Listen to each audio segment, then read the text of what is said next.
अस्सलाम वालेकुम। मुंहिंजो नालो आहे अब्दुल समद।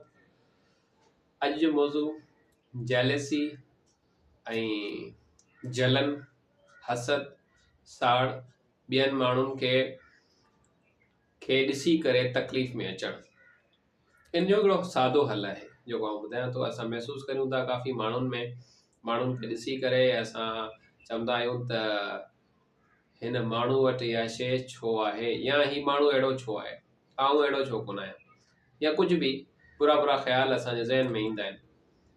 आउं वाक़ियो ॿुधायां थो पंहिंजी ज़िंदगी मां। जॾहिं आउं यूनिवर्सिटी में बैचलर करे आयो हुअसि मेरठ यूनिवर्सिटी में, हॉस्टल में असीं रहंदासीं। हॉस्टल में रहण जे दौरान हिकु शख़्स जेको अॼु मुंहिंजो तमामु घणो सुठो ऐं गहरो दोस्त आहे, उन वक़्तु हुन सां को ताल्लुक़ कोन हो, लेकिन उनखे ॾिसी करे मूंखे हिकिड़ी जलन महसूसु थींदी हुई। उन सां को वास्तो बि कोन हो, उन मूंसां कॾहिं का बुराई बि कोन कई हुई, उन सां को अहिड़ो को ताल्लुक़ बि कोन हो। उन खां पोइ बि मूंखे उनखे ॾिसी करे तकलीफ़ महसूसु थींदी हुई। अहिड़ा काफ़ी माण्हू तव्हांजी ज़िंदगी में बि हूंदा जंहिंखे ॾिसी करे माण्हू हरू भरू तकलीफ़ महसूसु करे थो ऐं उन्हनि सां बग़ैर कंहिं ताल्लुक़ जे। ख़ैर, पोइ मूं इन जो हिकिड़ो हल कढियो।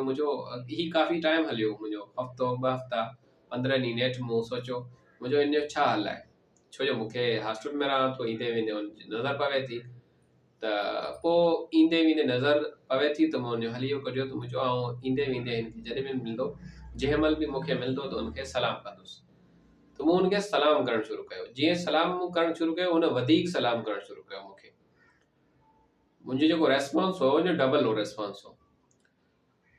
बाद में ख़बर पई त उहो तमामु घणो सुठो हिकिड़ो इंसानु आहे, बाय नेचर सुठो आहे, ख़ैर ख़्वाह आहे, ॿियनि सां भलाई करण वारो आहे। उन सां काफ़ी मूंखे फ़ाइदो पहुचो ऐं उहो माण्हू जेको आहे सो अॼु बि मुंहिंजो हिकिड़ो गहरो ऐं सुठो दोस्त आहे।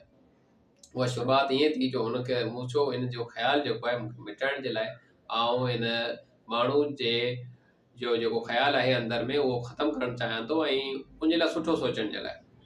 त ख़ैर, असांजी ज़िंदगी में बि असां ऑफ़िसुनि में, स्कूल में ऐं पंहिंजी यूनिवर्सिटियुनि में, कंहिं फैमिली फंक्शन जे अंदरि काफ़ी माण्हू असांजे ज़िंदगी में ईंदा आहिनि ऐं उन्हनि खे ॾिसी करे असांखे तकलीफ़ महसूसु थींदी आहे। ख़ैर, उन्हनि माण्हुनि खे त को असरु पवे न पवे, लेकिन असांजी ज़िंदगी उन्हनि जे सोचण जे करे काफ़ी नुक़सानु थींदो आहे। इन जो हल इहो आहे, उनखे सलाम करियो। उन खां अलावा उन अगरि सलाम नथा करियो, उन सां को वास्तो कोन्हे, त उनखे दुआ ॾियणु शुरू कयो। या अल्लाह, ये ख़ुदा उनखे वधाए ॾे, उनजी सिहत में वधाए, उनखे अञा बि वधीक तरक़ी ॾे। उनजे जेके बि सुठियूं सुठियूं दुआऊं आहिनि उनजे लाइ घुरो।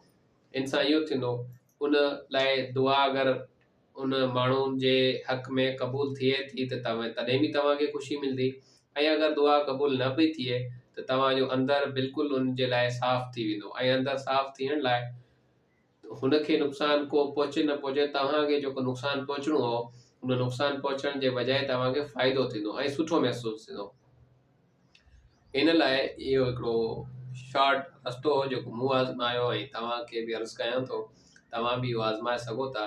कंहिं माण्हू लाइ अगरि तव्हांखे उहो माण्हू नथो वणे ऐं उनखे सिर्फ़ु सलाम करियो या उनजे लाइ सुठो सिर्फ़ु उन्हनि लाइ दुआ कयो, तव्हां ॾिसो अंदरि मां कीअं तव्हांखे हिकिड़ी ख़ुशी महसूसु पई थिए।